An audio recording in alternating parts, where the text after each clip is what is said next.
Hi everyone, Vinay here. Welcome back to my channel Learn Coding with Vinay and playlist ASP.NET Core MVC, where I post MVC real world scenario tutorials. CRUD operations are heart of any web application. Almost every real world system, be it HR, banking, ERP, CRM, revolves around either creating a new data, fetching the data, reading the data, updating the data, and deleting the data. Right. So if you talk about ASP.NET Core, there are good chances that the project is built using one of these approaches. That is Entity Framework Code first approach, or Entity Framework Code DB first approach, database first approach, or using micro ORM like Dapper. Right. So I'm planning to upload this video soon in the other video. But in this video, we will continue with the CRUD operation using EF Core Code first approach, and we will be using employee management example. Right. And I'm planning to build this video in two part. In first part, we'll have the project setup, migration, master data seed, and we will implement small CRUD operations of this master data like department designation and projects. In the second video, we'll have the CRUD operations for employee that will have complex scenarios of validation, data binding, master child form, right? And we'll in both of the video, we'll definitely look on the UI changes using bootstrap classes as well. Right. Now coming back to part one. Now why master data? Right. So in real world project, it's usually a good idea to start with master data CRUD operations, right? Because it is easier to build. First thing, because they don't involve complex business logic, and second most important thing is to other data are actually dependent on this. So if we talk about this example, department designation and projects, this should be first in, because employees ideally dependent on the on this data, right? So for employee screen to work upon, this has to be there, department designation and projects, right? So let's dive further and let's move to Visual Studio. So let me open Visual Studio over here. So I have already created the project called emp MGMT, EFCF. So basically, it's employee management, EF is entity framework, and CF is code first. You should not give such project name. It should be employee management system only, right? Here I am teaching a topic, that's why I have given that name. Otherwise, ideally it would be employee management or something like that, right? Now if I go ahead and run this project, what we will see is, the home and privacy link are there. If we click on privacy, it will take us to the privacy. If we click on home, it will take us to the home. So basically, with default template, this much, with default MVC template, we will get this many things, right? Now let's move further over here. So let's try to add, more menus over here, so that will give you clear idea or what we are trying to achieve over here. Okay, so I have opened sad layout.cshtml from this views sad folder. What do we need to do? We need to add few more menus over here. Let me, and I have copied the code actually. Let me copy paste it over here below privacy, right? And yeah, let me say control K. Let me align it a little bit. Okay, so the code is aligned. I have saved it, and let's see how does it look like. So let me go to the browser. Okay, so we can see drop down menu where we have three menus. So basically I have taken this drop down menu from the bootstrap site navbar section, right? So this one I had copy pasted here just for your information. And let me close this, right? And let's change the menu names. So this would be, instead of drop down, this would be something called master data.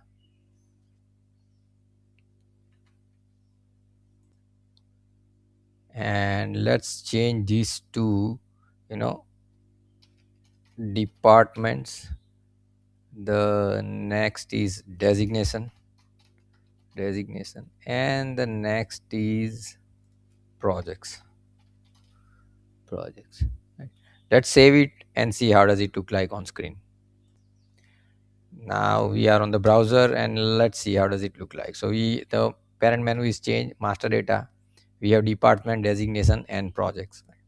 Okay, so let's go back to, again, let me take this privacy, down and rename it to employees. So we will be implementing CRUD for this three master data and employees as well. Ideally employees is also master data, but as I'm keeping it separate because it has some complex logic to be implemented. I'm not changing the controller name and index as of now. We will change it whenever it is required.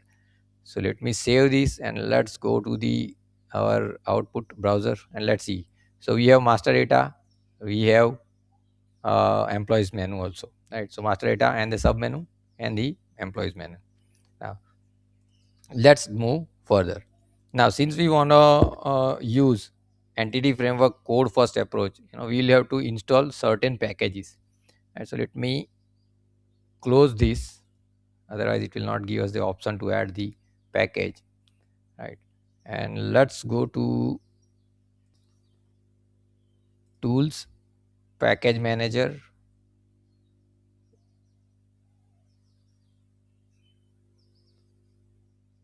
NuGet package manager, and from there we have option to install package manager, which is manage NuGet packages for solution. Click on that. Yeah. So for entity framework, core, we will have to install these packages. Microsoft Entity Framework Core.SQL Server, that will actually enable communication to SQL Server database, right? Second is Entity Framework Core Tools, that provides CLIs and package manager console commands like add, migration, update database. That we will see this shortly in this video, right? Then the Entity Framework Core.Design, it supports design time features such as scaffolding, reverse engineering. In case of database first approach, it will reverse engineer the tables and prepare the required C# classes, right? And the last one is the code generation on design. Now we will be using a lot of scaffolding. We will be generating views, controllers using scaffolding. So for this is required, this is also required, but ideally it is not part of your entity framework core. If we just want entity framework core functionalities, then these three are required. So let's install them one by one. So let me copy this, go ahead over here, save the search for it, and let's say, and I have created the project using ASP.NET Core 9. So we'll have to make sure whenever we are installing these packages, we are selecting the package version up to the max of that 9 only. So I'll show you what that it is. So let me select the project, and over here see we have 10 also, but since we have created the project using framework 9, we'll have to take this 9.0.12. Let's say install.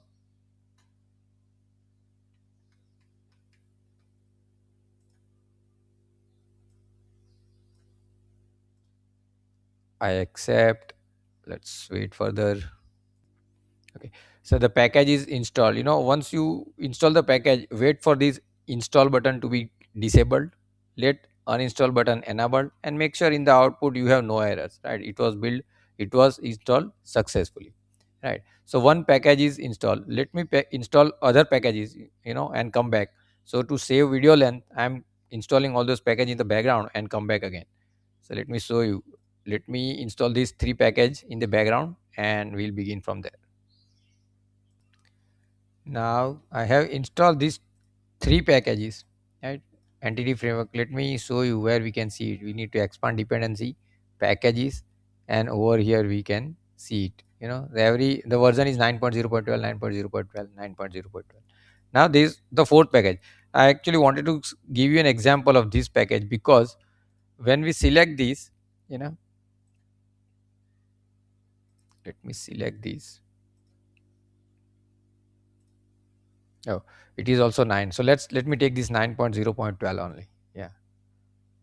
So the example I wanted to show you was, sometime some packages will not follow this ASP.NET Core versioning. So if you are working on a 9.0 project, it is not necessary that package will have 9.0 version or something. It might have different. I thought this has a different one, but I think it is also following the same. So let's keep this 9.0.12. But whenever if any package installation required, that does not follow this version, then we'll have to take whatever the latest is over here, right? So let me install this. The package is installed, uninstall button is enabled, so package is installed. And make sure once you are done with package installation, you click this save all button, because every package installation has an entry in the project file. So let me show you that also. Let me show you this first. We have these four package installed over here. Now if I double click on this project file, we can also see the install packages over there. see these package names and their version, they are registered over here. For any reason, if we fail to do so, save the project file, even if the packages are installed, it will not come into the effect, right? So make sure you save this project file once you are done with project installation, right? Now let's move to the next part. So our project is ready with the required packages, right? And next is to we need to configure the connection string into app setting.json. So what do we need to do? We'll go over here, app setting.json, and I have just ready the connection string is readily available with me. I'll just copy paste it over here. You can paste multiple connection strings also, but over here what we are doing, this is my local machine. This is the database name emp mgmt efcfdb. Then the username, password, and trust server certificate is equal to true. Because I am using this locally, the SQL server is also installed in my machine only. That's why we are using this. Ideally it has to be a remote server. Sometime it is IP address, sometime it is FQDN, fully qualified domain name. It depends, right? Then the database name. So currently this database does not exist in my SQL server, but once we run the migration, it will create the database also and create the required tables also, right? But for that we need to let our project know that okay, you go ahead and use this server, this username and password, and this database, right? So that we need to put it down somewhere in configuration file, that is app setting.json. So let me close this. Now let's move to the next part, which is create the required domains, right? So now let me quickly explain what we are going to do over here, right? Let me open the notepad over here, and what we will be doing I'll explain,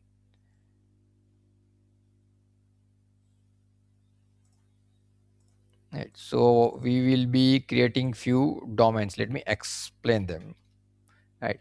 So this is department. Basically an employment will belong to one department. This is designation, that is an employee's designation, maybe team lead, senior developer, manager, whatever it is. Project, this is the project model where an employee can be part of either one project or multiple projects. So once we work on employee create screen in the second part, then you will have you will understand it better. But as of now we need to keep the master data ready. So these are our master data, right? Then employee, obviously employee, employee basic details and employee projects. And this is project master, where we will only list the project names and IDs, right? And over here we will have the relation between employee and project, that which employee is working on which projects. And employee and project will have many to many relationship. Basically an employee can work on multiple project, and one project can have multiple employees, right? Rest, this will remain particularly one to one. Basically an employee will be have one department, employee will have one designation, and these two will be one to one. Or kind of, if we ideally when we define the relationship, it is always from master to child. So if we talk about department to employee, so it is one to many relationship, right? But if you talk about employee, an employee can belong to only one department, and at the same time an employee can hold only one designation. So from employee perspective it is one to one. From department and designation perspective it is one to many. We need to understand this relationship well, because we need to define this relationship in C# classes, and ultimately that will be resulted into our database tables and primary key foreign key relationship, right? So we'll see this in shortly in this video itself, right? So these are the entities which I am going to create. Let me give you one example. Let me create this one employee. And so what we need to do, we'll go to models folder. I'll just say right click, add, and we'll add one class.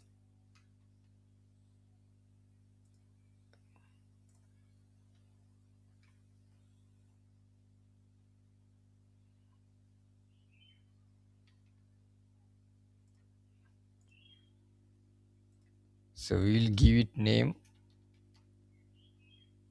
department. Let me to be very precise, let me copy paste it from whatever I have in the notepad, department.cs. Let me add.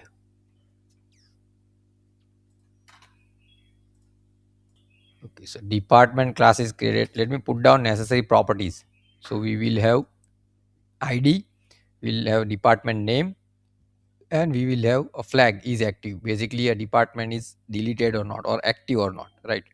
So in real time project, actually records are not physically deleted, they are marked as logically deletes. And for logically delete we need to have this column is active, Now let me, on a similar way, let me add other entities in the background and come back.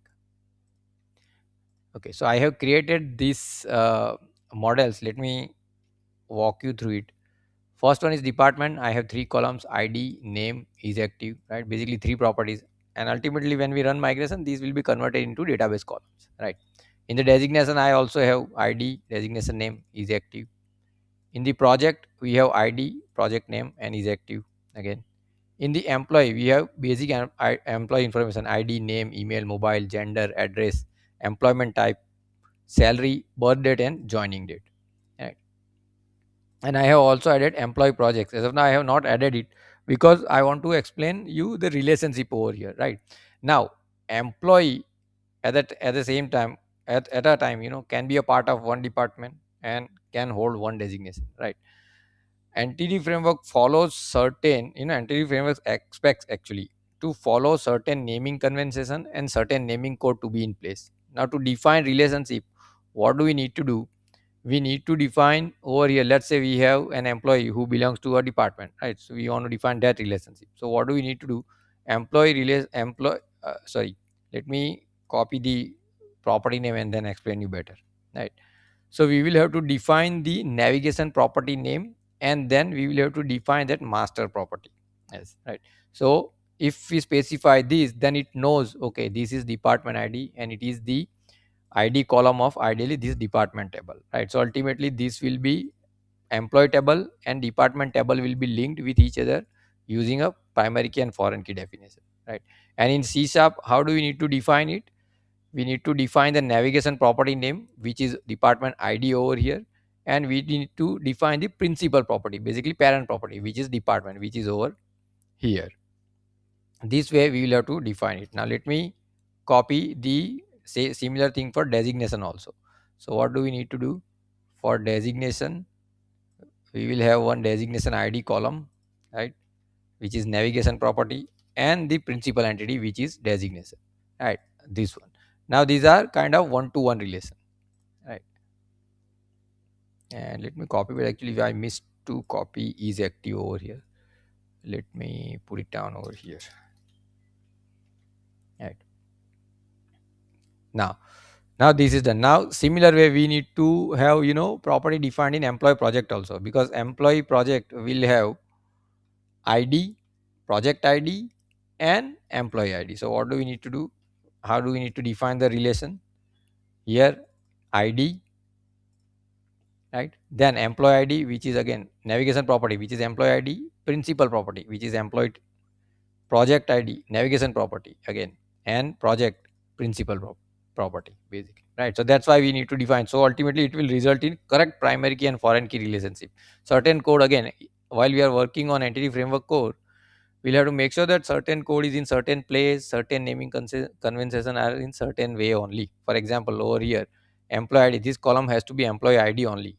If it has to be, let's say, EMP ID or something, then we'll have to define it accordingly using Fluent API, right? And again, only defining this much is not enough to have the relationship in. We will also have to specify it into the DB context class. We'll do it shortly, right?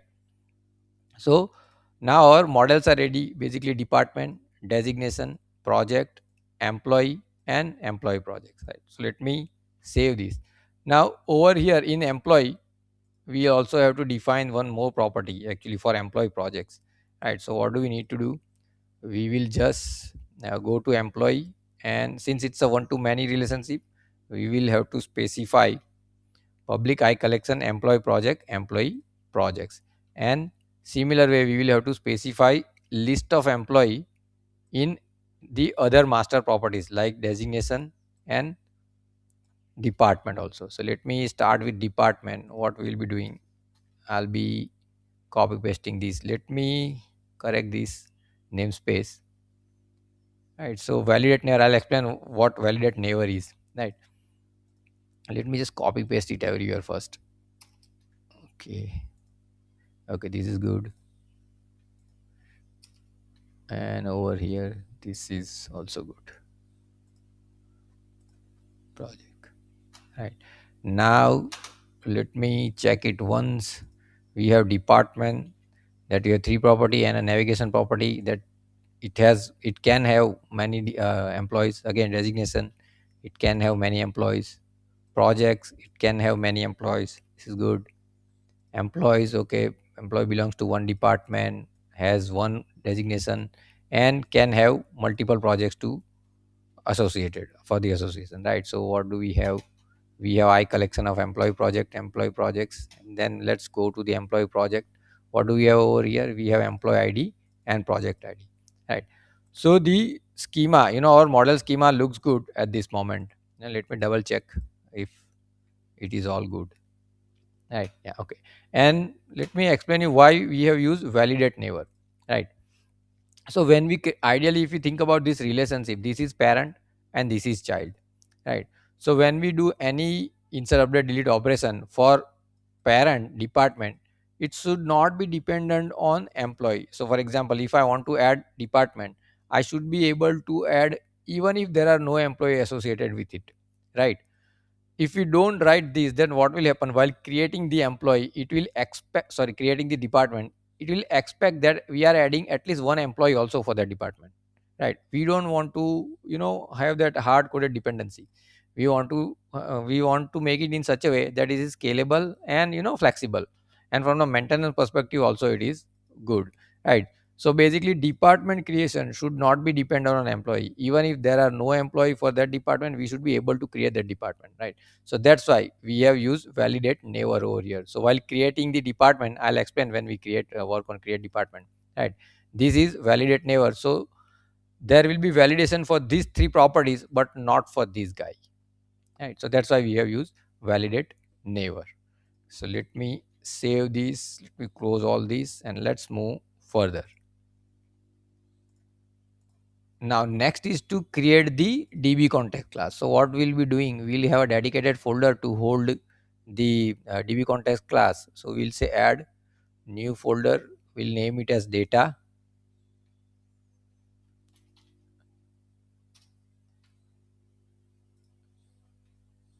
and in that we'll create the db context class, which is app db context. So I'll say right click, add class, we'll give it a name, app db context. Let me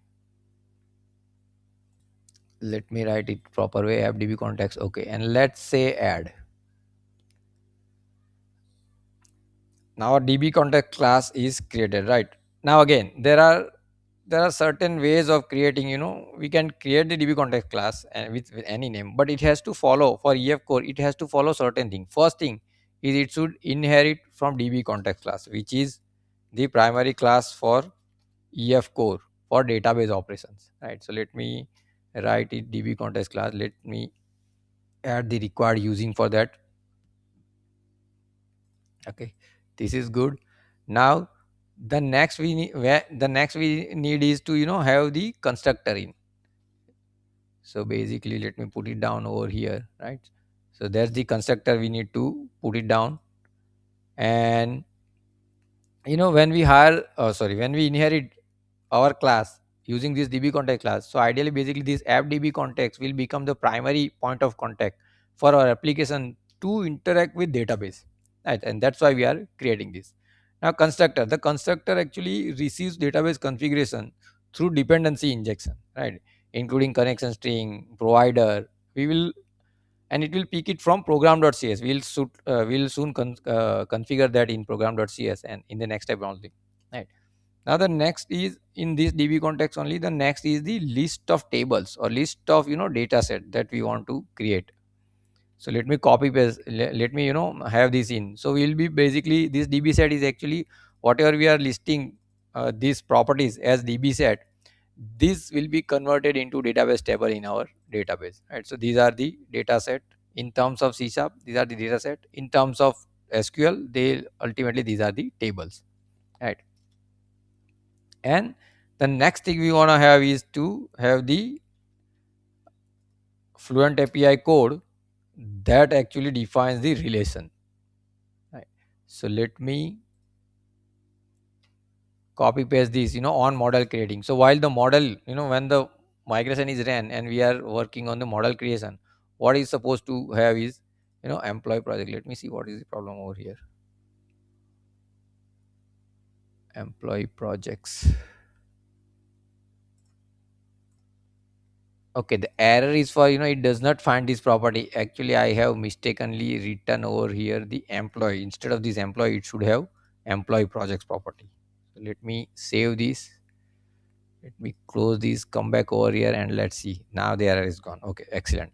So now this is actually Fluent API code. What we are defining over here, that this employee project, we has from employee can have, has one employee, project can have one employee, with many. So basically we are defining relationship between project and employee is one to many, right? Again, we are again, sorry, my bad. Let me correct this, I did not mention correctly. For employee project, there will be one employee who can belong to either one project or multiple project, and at the same time one project can have multiple employees, or it can have single employee also. So that we are defining using this has one and with many. So basically this is actually many to many relationship which we have defined between employee and project, right? So this has to be over here, rightly placed, right? So let me save this and let's move further. The next step we should be doing is to now configure our db context into program.cs. So let's go to program.cs. Let's go to program.cs, and in that we'll have to configure. And what we mean by configure is to, we will let our application know that okay, you are supposed to use this db context class, which ultimately points to certain connection, sql server, right? So what we are doing, we have added this. We are telling this application that okay, appdb context, this class is a point of contact for you to have database operation, and that class is actually going to use this default connection sync that we specified in appsetting.json, right? So now our project is ready for asp.NET Core EF code first approach. Now the next thing we should look is to the run the migration. So let me close these, let me close these as well, right? And let's run the migration. Now running a migration is actually a two-step process, right? First one is you use the add migration command, add hyphen migration command, and prepare the csap class. And second is update database, that will actually write it to the database, actual database. So let me go to tools, package manager, and package manager console.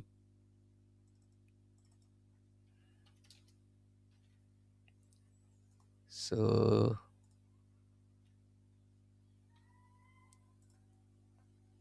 and let me clear this first. Let's say add hyphen migration and give this name initial create, or maybe initial first setup. We can give any name, but it has to be meaningful so that it is remember when you refer it in the future, what was done in this migration. So over here with this migration we'll be creating just the tables, right?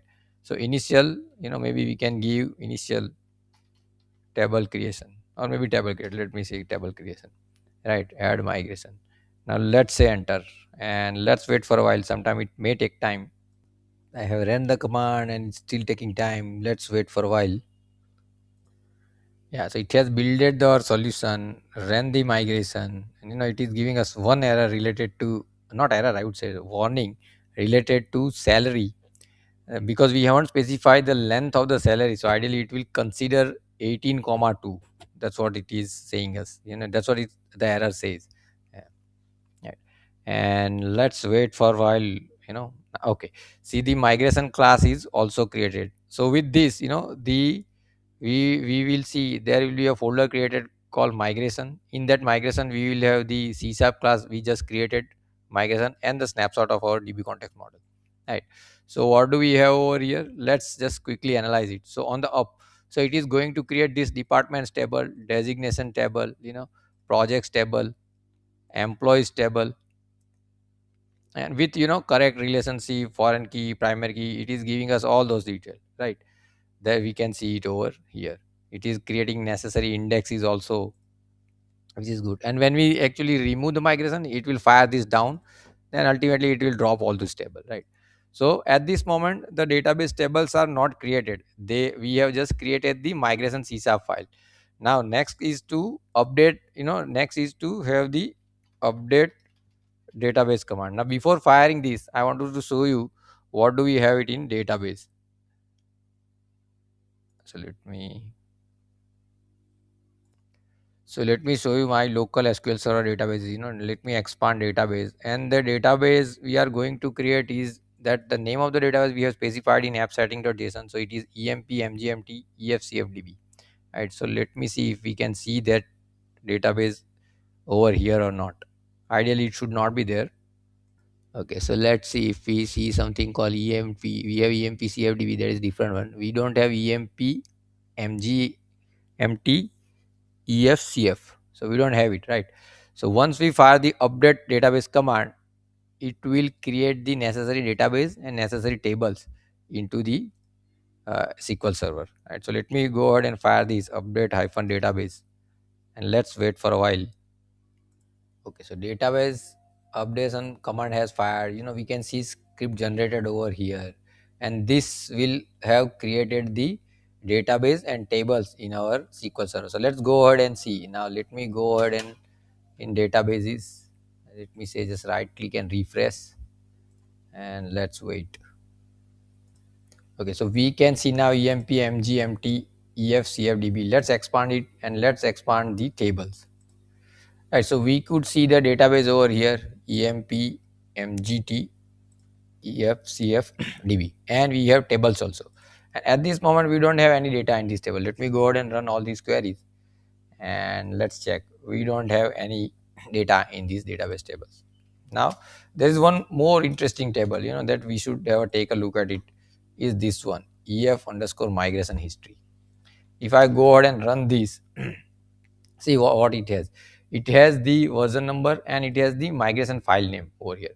So this table will be used to check trace our migrations. So this is the first migration where we just created the table, and whatever migration, consecutive migration we run, we will be those migration will be logged over here, and we'll be querying it over here, as and when required. Right. So basically our tables are done. First step is done. Now the next step, let's move ahead and seed some data, right, in this db, in these tables. So what do we need to do? We'll go to, I'll close this, and we'll open the db context file. We'll open the db context file, right? And in the db context file, we will have to specify whatever data we want to insert it over here. So I have that code already. Let me copy paste it. Now I have copy pasted the data, and I'll explain what I am doing. This was the existing code, and this is what I added. So we want certain positions to be in, we want certain department to be in, right? We want, sorry, this is project, this is designation, right? Projects, and there are, okay, I think I am missing department over here. Let me take that also. Okay, so we have the department, over here I have added the department. I have also added the designation, projects, and few employees, right? And employee project mapping for few, right? So our db context class is ready to be, ready to data to be seeded into the database, right? So once this is done, what do we need to do? Again, we'll go to package manager, we'll say clear. Let's say clear, and you can pause the video and take a look at this, data. Let me scroll it slowly once more time. And this is designation, this is project, these are 3 employees, right? And these are few employee project mapping, right? Now next step is to, run the migration again, second migration basically. So what do we need to do? We'll go to package manager again, we will say add migration, and this will give us seed data, right? Let's say enter, and let's wait. So let's see what it has generated. Now it has generated the second file, which is seed data over here. Let's say what it has done. It has generated the insert statement and what are supposed to be inserted, right? Excellent. Okay, now let's go ahead and say update hyphen database. So this will pick last migration file and put it down into the database. So let's run this. So migration has ran successfully. It says done. Let's go to database and run all these queries. So we have now department, we have designation, we have uh, projects, and let me go down further. We have few employees, we have employee project mapping, and we have the migration also, second migration also noted in the migration history table, right? So we are good with this. So at this moment we are basically ready with our project setup entirely. Our database is also ready and database is also loaded with data. Now the next is to, the key part. Let's implement CRUD for one of the entity. Let's start with the department, right? So let's start to implement, CRUD operation for this department. So what we will be doing? We will go to over here. Let me close this. We don't need these also, and we'll use scaffolding to, generate all our code. So we'll go to controller, we'll say add controller. We'll use this third option, MVC controller with views using entity framework. So it will actually create the controller, views, and all the code required for CRUD operation will be generated automatically. So here we need to select which model. We are starting with the department. DB context, we have the DB context class, right? And then let's say add. Let's wait for a while. So it has generated the controller, department's controller, right? It has generated all the necessary code to, index for index, details, create, save, edit, and delete also, right? Let's go over here and check the view folder also. It has created this department view where all 5 views are also created. Let's, link it. Let's correct the menu now. Remember, we just added the menu, but the controller names and were not written, right? So what we will be doing over here? Let's take this, and where do we have department? Okay, over here. So we will remove this. This will be our departments controller name, which is departments. I hope it is departments. Okay, and the landing method will be index method. So let me save this and run this. Okay, so we have ran the project. Let's go to master data and departments.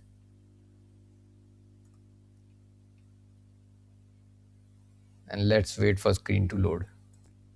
So we are on the, department controller index page. All the data that we have in department, we can see it in over here. Let me fire this one query only this time, and that we can see it on the screen. Now let's try to create one more department and see if whether, our insert update deletes are working or not. So let me make this new DPT. Okay, let me mark this as active. Let's create it.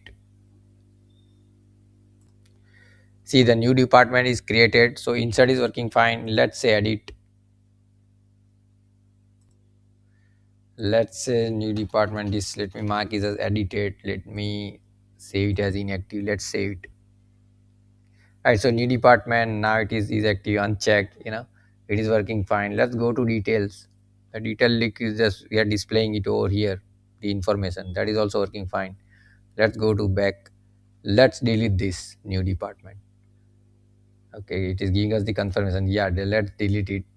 So delete is also working fine. But one thing to note over here is, for master data, we should not implement physically delete. What we did just right now, it should be logical delete. So when we click on delete, it should just update this flag as either 1 or 0. It should not physically delete it, because a lot of child data would be dependent on this, right? So if we talk about employee, currently it allowed us to delete the department, because that new department has no associated employees, right? If we try to delete the one which has a child records, it will either not allow, or either it will delete the parent record and delete all the child record also. That is dangerous, right? So that's why we should always implement logical delete, which we will see in the employee CRUD example in the second part, right? As of now, let's keep this. Now let's try to improve this design a little bit. So this is not index. Ideally, this should have some name like department. It create should come over here, right? And then we should format the table header also a little bit. So let's try to do that. So let me go to Visual Studio, let me go to department index, right? So this, let's, I have the code ready, let me use that. So let me just replace these two guy and replace with this, save it, and let's see what do we see on the screen. Let's hot reload it, and let's see. Right. So basically it is now, this is departments. I have converted the link into button. So let's convert this all other buttons also. Right. So what do we need to do? We just need to specify few bootstrap classes. So if I go down, this is over here, we have to say class is equal to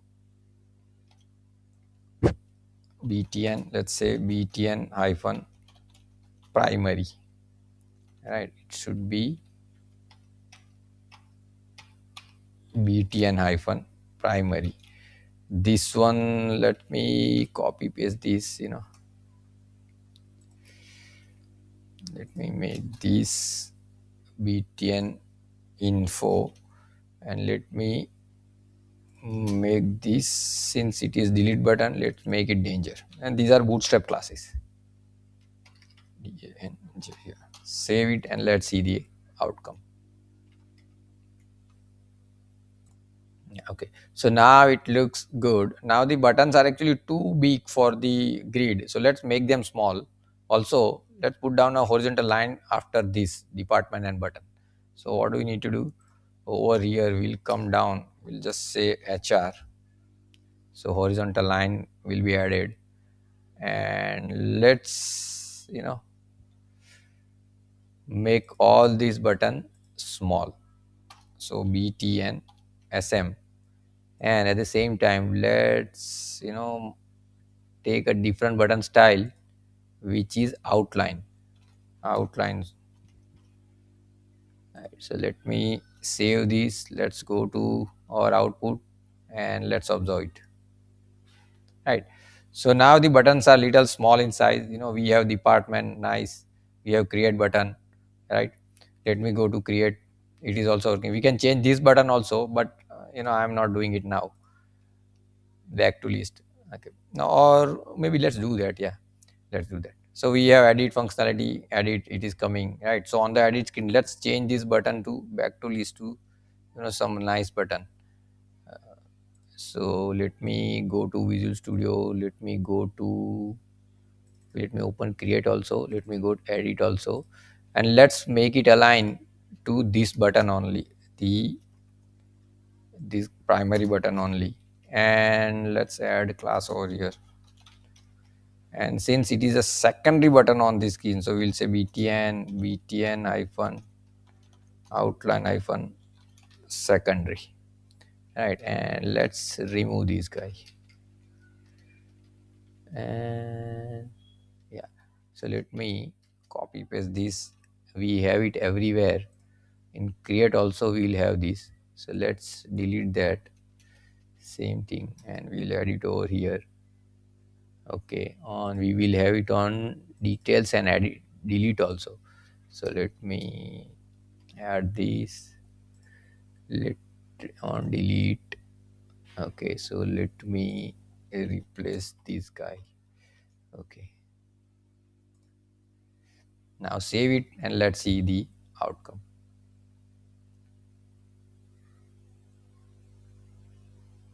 Right, so see, this back to list button is a grade mark, right? Let me go back to list, let me go to any edit delete, let's say details. There also we have back to list. Okay, we have edit link over here, so let's change that also.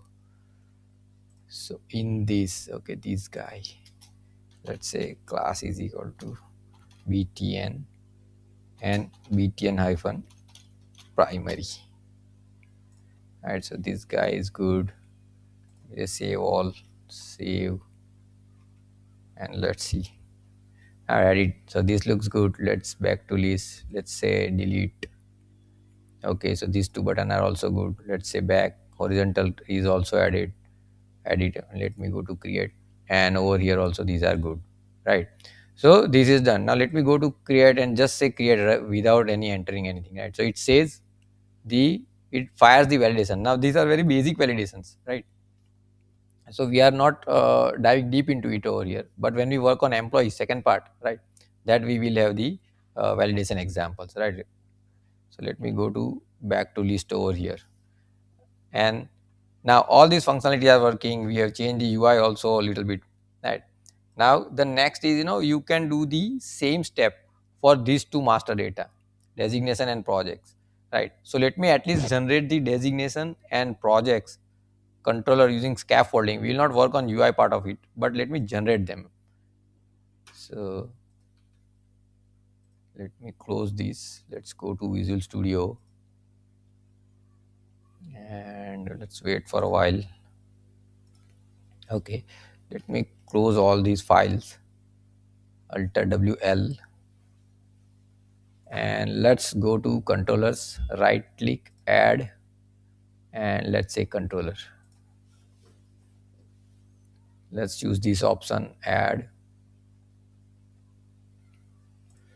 Right, so from here model class second would be designation. So this remains the same. Let me add this and wait. So I have I use the scaffold option. It is taking time. Sometimes it takes time. Wait for a while. Okay, so it has generated designation controller. If I go to views, we can see department and designation. Let's do the same for the projects also. Let me add controller. Let's choose the third option, this one. Say add. Let's select the projects this time. Where do we have it? Over here, right? Okay, db context class is good. Let's say add and wait. So it has generated the projects also. Let's go to the views. Over here we have views for de- designations, we have views for projects. Okay, now the next thing, let's update the menu, because remember we have not specified the controller name and menu name. So over here let's copy this, replace this with this guy, again replace this with the copy paste guy, and this has to be designations and this has to be projects. Let me save this and let's run this.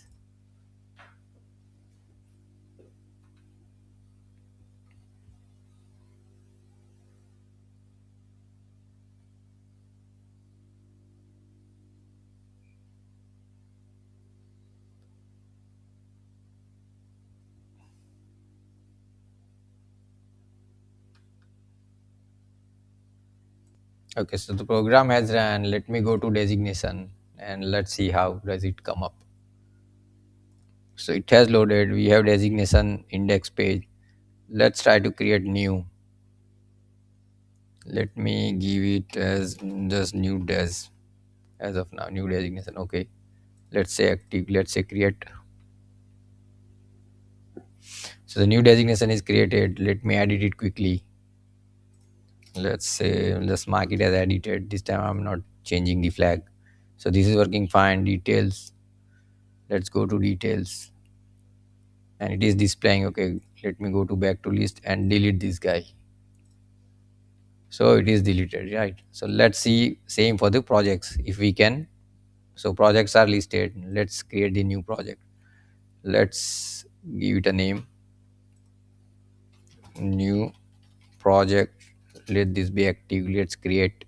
So we have that new project created with active. Let me edit it. Just mark it, you know edit inactive and say. So edit is also working fine. Details, we are displaying the details over here of project. Go back to list. Let me delete this. Let me delete this guy, right? So basically all CRUD operations for all these master tables are working: department, designation and projects. So let me quickly summarize what we did in this video. So this is end of part 1. Now what let me summarize what we did over here. So what we did, we actually Okay, so let the image this come and let me explain this from image, right? So what we did, we set up the project for entity framework core first approach. Then we ran the migration. Then we ran the second migration to feed the data in database table. Then we implemented CRUD operation for master data, which are department designation and projects. And we also worked on improvement of UI using bootstrap classes, right? So that's it in this video. In the next video, we will continue with employee CRUD example, right? And we will have complex logic of validations, data binding. We will be using view models, right? And we will develop a complex form which will have master data for where we can actually create employee, and at the same time we can map employee with a project also, right? So for that, stay tuned. I'll see you in the next video, and thanks a lot for watching this video, guys.